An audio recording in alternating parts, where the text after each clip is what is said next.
Донбасс акәша-мыкәша иҟоу иҭышәынтәалам аҭагылазаашьа иазкыз азҵаарақәа шьҭырхит астолгьежь иалахәыз.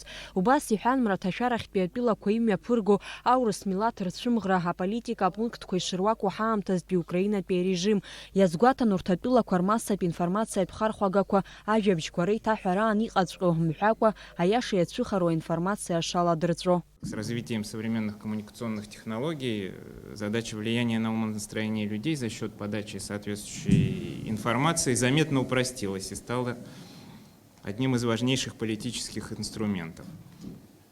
Не менее актуальной на сегодняшний день, к сожалению, стала и тема русофобии. В последние десятилетия она стала фактически внешнеполитической доктриной целого ряда государств. К ним относятся Польша, Чехия, Румыния, Болгария, Эстония, Латвия, Литва и вот Украина. Главными апологетами являются, безусловно, США и Великобритания.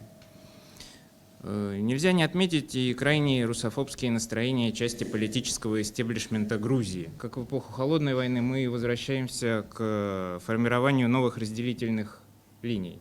На практике это выражается в том, что безопасность не только Европы, но и целого мира поставлена под угрозу.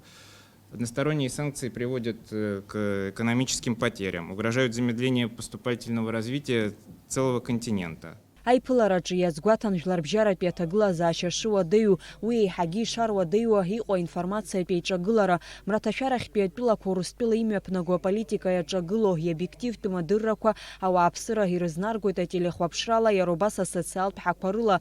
Астолгьежь аҟны ирҳәеит Аԥсны жәлар рџьынџьтәылатәи еибашьра иадҳәалаз аинформациа аиаша адунеи азнагара Аԥсны ауаажәларра иахьагьы рыҽшазыршәо, аха уи ус ишымариам Европа атәылақәа Қырҭтәыла иахьадгыло иахҟьаны. Амра Зарандиаԥҳа, Инал Агәхаа, Аԥсуа телехәаԥшра.